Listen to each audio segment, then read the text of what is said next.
স্বাধীনতা দিবসের প্রাক্কালে নবরূপে সাজল মহারানা প্রতাপ উদ্যান। এতদিন ধরে বিগত সরকারের আমলে অবহেলিত ছিল এই উদ্যান, তবে এবার নতুন রূপ দিতে এবং এর সৌন্দর্য বৃদ্ধির জন্য কলকাতা পুর সংস্থার সংস্কারের উদ্যোগ নিয়েছিল। শুক্রবার তারই উদ্বোধন করেন মুখ্যমন্ত্রী। পাশাপাশি এই উদ্যান থেকেই হর ঘর তিরঙ্গা কর্মসূচিতে স্বাধীনতা দিবসের প্রাক্কালে পতাকা উত্তোলন করেন তিনি। মুখ্যমন্ত্রী বক্তব্য রাখতে গিয়ে বলেন, এবার গর্বের স্বাধীনতা দিবস পালন করব সবাই। তার আগে রাজ্যের ঐতিহ্য মেনে তিরঙ্গা উত্তোলিত হলো। এদিন বিমানবন্দরের পরই দ্বিতীয় সুউচ্চ পতাকার উত্তোলিত হয় মহারানা প্রতাপ উদ্যানে। এই সুউচ্চ পতাকাটির বৈশিষ্ট্য হচ্ছে পশ্চিমবঙ্গের কলকাতার নেতাজি সুভাষচন্দ্র বসুর যে এয়ারপোর্ট রয়েছে, সেখানে যে পতাকাটি রয়েছে ঠিক তারপরে দৈর্ঘ্যতম পতাকা। মুখ্যমন্ত্রী জানালেন, মহারানা প্রতাপ উদ্যান নতুন করে সংস্কার করতে খরচ হয়েছে 3 কোটি টাকা। 15,000 গাছ লাগানো হয়েছে, নতুন হাঁটার ট্র্যাক, শৌচাগার, বাচ্চাদের খেলার আলাদা জায়গা, বসার জায়গা সবটাই হয়েছে। 3 crores they invested here.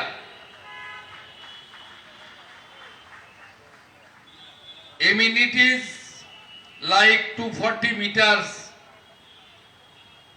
rubberized walking track, more than 15,000 ornamental plants.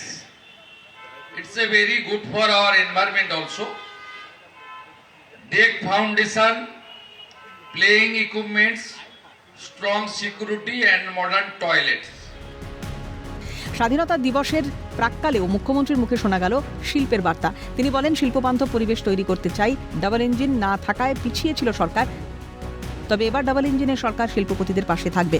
শুধু উদ্যান উদ্বোধন নয়, মুখ্যমন্ত্রী বলেন, স্বাধীনতা দিবসের প্রাক্কালে পশ্চিমবঙ্গ নবনির্মাণের শপথ নিতে এসেছেন। পশ্চিমবঙ্গকে নতুনভাবে গড়ে তোলার অঙ্গীকার নিলেন তিনি।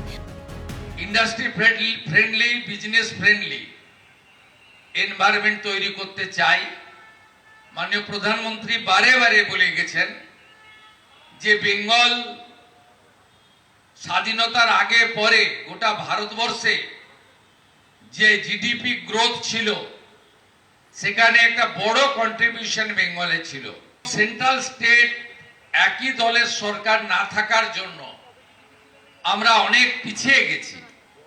এই জায়গা থেকে শুধুমাত্র দলের রঙের, মুখের, নামের পরিবর্তন হলে হবে না, ব্যবস্থারও পরিবর্তন মানুষ চাইছেন।